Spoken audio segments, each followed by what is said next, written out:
내년 총선에서 그럼 한나라당 그 대천나장 지역구 의원으로 출마를 하십니까? 예, 한나라당 당명이 바뀌지 않는 한 한나라당을 보수할 것입니다. 민호님 말고도 이제 추가로 같은 당에서 여러 후보자들이 출마를 할 얘기도 있고 그런 분위기인데 경선이나 그런 부분도 있을 거 아니에요. 예.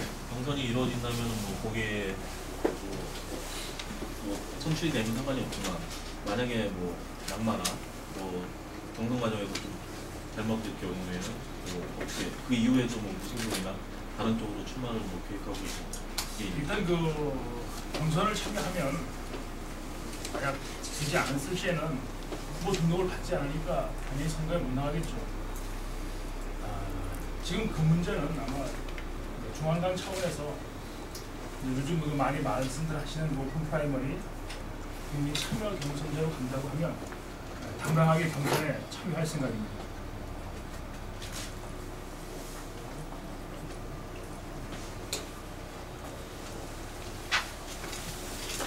아무래도 경선이 좀 가장 큰 변수일 것 같은데 지금 현 지역구 의원 송광호 의원하고의 관계가 좀 어떠십니까?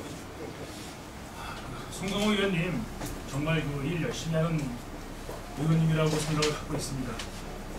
다만 제가 출마를 결심한 동기는 우리가 일을 열심히 하는 것과 효율적인 것은 차이가 있다라고 생각합니다. 제천과 단양이 그동안 20년 동안 원주와 충주에 비교해서 낙후된다고 하는 말씀을 하신 시민들이 많습니다. 그 1차적인 책임이 저는 지역의 국회의원한테 있다고 생각합니다.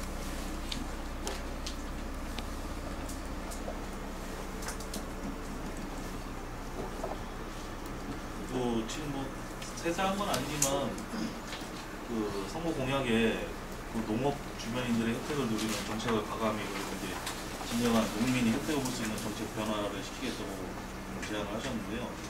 제천단에 전국적으로 차지하는 농업 비율이 그렇게 많지가 않은데 광역 농업수라든지 그리고 제천단의 농업 환경이 대한민국 최고 수준으로 바뀔 수 있도록 앞장서겠다고 하는데 거기에 대한 대안이나 강한 정책들이 좀 있으면 몇 가지 좀 소개 좀 해주세요. 일단 바꿀 수 있다라고 확신을 합니다. 그러니까 그동안 대한민국만이 아니라 충청북도, 제천시나 단양군이 어떤 농업을 지원의 대상 간단하게 그냥 시혜적인 혜택을 주면 된다고 생각하는 마인드가 우선 잘못됐다고 생각이 되어지고요. 이 부분을 바꾸기 위해서 제가 출마를 결심하면서부터 고민을 해봤습니다.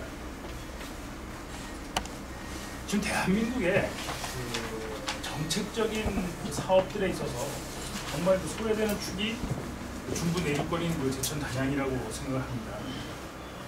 예를 들어서 기업도시, 혁신도시, 또 광역과학 벨트, 또 서해안, 남해안, 동해안, 38선 접경지역 벨트까지 온갖 정책들, 국가적인 정책 사업들이 난무하고 있는데도 불구하고 저희 제천과 단양에 단 한 건의 국가적인 정책 배려를 받아보지 못했습니다. 이 얘기는 우리가 중앙 정치 무대에서 우리의 목을 찾는 또 찾고자 하는 열정이 부족하지 않았나 이런 생각을 갖고 있습니다. 그렇게 보면 저희들이 지금 밭작물과 축산 쪽에서 강세를 보일 수 있다고 생각이 되고요. 이렇게 소외되고 낙후된 지역에 제가 말씀드리는 농업 특구는 제가 처음으로 말씀을 드리는데 자유무역지구와 같은 개념이라고 보시면 될 것 같습니다. 지역에 우리 지역만의 정책을 개발하고 거기에 따라서 농업과 관련된 기업이 제천이나 단양에 입주할 때는 정책적인 지원이나 세제 지원, 예산 지원을 자유무역지구만큼 끌어낼 수 있는 그런 일들을 해볼까 생각합니다. 일정적으로 알려주세요. 내일 예비후보 등록할 계획입니다. 그리고 한나라당이 진정으로 국민의 눈높이에 맞는 정치를 한다고 하면 국민 참여 경선을 할 것이라고 믿습니다. 그런 국민 참여 경선이 된다면 당당하게 경선에 임할 생각입니다. 가능성 어떻게 지금 설명하고 당선될 것 같습니다. 사무실은 내셨어요? 화산교 사거리에 그 3층 건물에 지금 얻었습니다. 그리고 그 첫 번째 그 말씀하신 지역 경제 뭐 기업 유치 이런 거 말씀하셨는데 매번 나오실 때마다 그 정치인들이 말씀하시는 거거든요.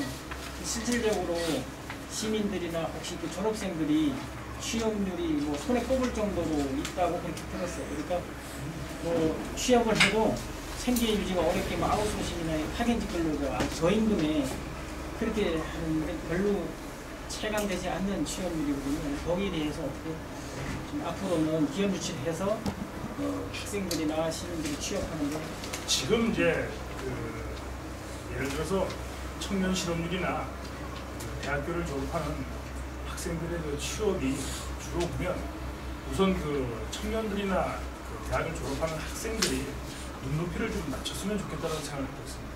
그러니까 대기업 위주의 취업을 원하다가 안 되니까 지금 사실 그 놀고 있는 학생들도 많다고 생각합니다. 저는 그 제천과 단양에 대기업이 그 새로이 진출하기는 쉽지 않은 환경이라고 생각합니다. 그렇다면 좀 더 그 비전이 있고 희망이 있는 중소기업들을 유치해서 일자리를 만들어내는 게 중요한 일이라고 생각합니다. 마찬가지로 또한 마찬가지로 우리가 그동안 새로운 기업을 유치할 때는 뭐 세제 지원이라든가 예산 지원을 많이 했는데 사실 그동안 우리 제천과 단양 지역의 그 경제를 떠받치고 있는 기존 기업들에게는 어떤 그 혜택이라든가 세제 지원 부분들이 약했다고 생각을 합니다. 그래서 외부의 기업을 유치하는 일도 중요하지만 제천과 단양 내부에 있는 기업들이 보다 활력 있게 성장할 수 있는 기반을 만들어주는 일 또한 그에 못지않게 중요하다고 생각합니다. 그래서 그런 부분들에 관해서 좀 더 관심 있게 그 정책을 개발하고 예산을 지원할 수 있도록 노력을 해볼 생각입니다. 그리고 기업에만 계속 포커스를 맞춰서 둔 거거든요.